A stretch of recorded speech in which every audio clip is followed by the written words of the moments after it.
Hello, YouTube. Naked Trevor here with a review for Megalopolis. Just got home from seeing it.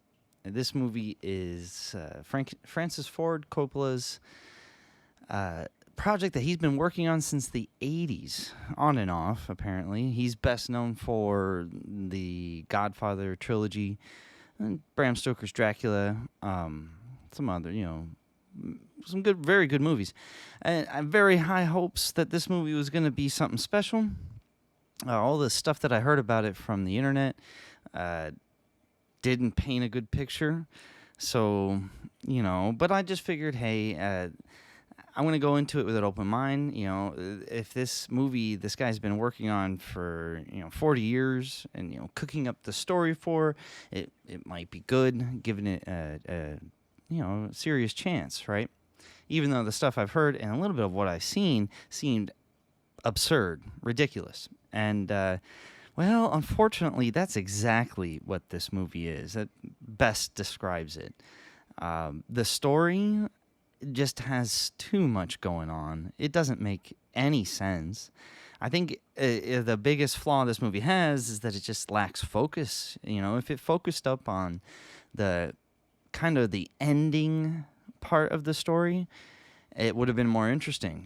Explore this idea of a father who doesn't approve of his daughter's choice, and they've been longtime rivals. The plot of the movie, the synopsis, is that it's this somewhat dystopian future. New York is New Rome now. It's like a fictional America, and there's this architect who has this vision of a utopia that will save the world, I guess. There's all sorts of stuff going on. There's like a nuclear threat from a Soviet satellite.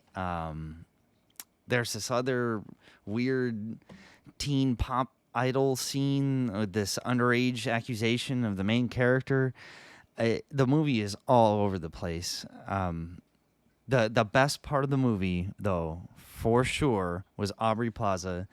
Her acting, the role, the character itself, everything. It's just loved it. Loved every moment she was on the screen. And it was too ironic because me and my friend seeing the movie, it was just the two of us in the theater, and we were just talking, laughing it up, and because the movie, it was a slog. It was just so boring, and the editing was so jarring. I don't understand. So he wrote the entire movie, and that's another thing. The dialogue is just nonsensical. The stuff that they're saying to each other it's laughable. It's goofy, and it's just a disappointment.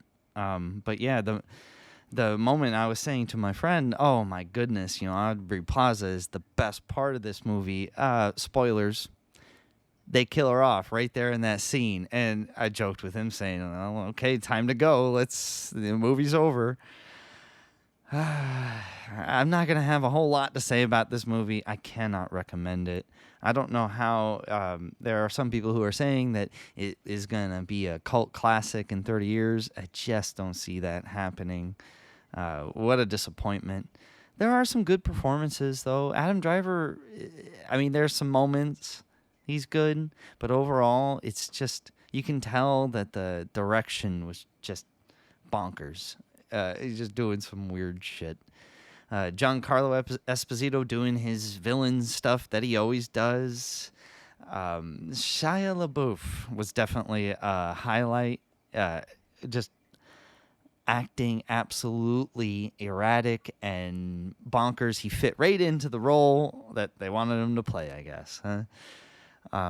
This movie, again, he's been cooking this story up since the 80s. Wow. And this is what you have? This is what you came up with? Oh boy. Okay. It was interesting to see. I think Jason Schwartzman was in this movie. Didn't know he was in it. John Voight had a pretty funny role, but everyone's saying he's the best part of the movie. No, Aubrey Plaza by far. Who else? James Remar and DB Sweeney apparently were in it, but I can't say I recognize them in it or remember what if they were. I just don't recall seeing them. So, yeah. I don't know how this movie apparently cost $120 million. Where and how? I guess bad CG is really expensive because this movie's CG was just I mean, a lot of it was blurry and out of focus, and the whole movie had this like orange tint to it that was just not pleasant to look at. Now there were some good shots, some of the cinematography here and there I enjoyed, and this concept of like. I mean, this guy, the main character, comes up with this like magical bullshit material that can just do anything. But like this concept of a visionary man trying to do something to save the world, and then the other part of it, the subplot of his opponent, that's the mayor of the city, the romance between him and the mayor's daughter, and then what happens, the conflict between them, that could have been fleshed out and explored, and it might have been something there, but it's just not. And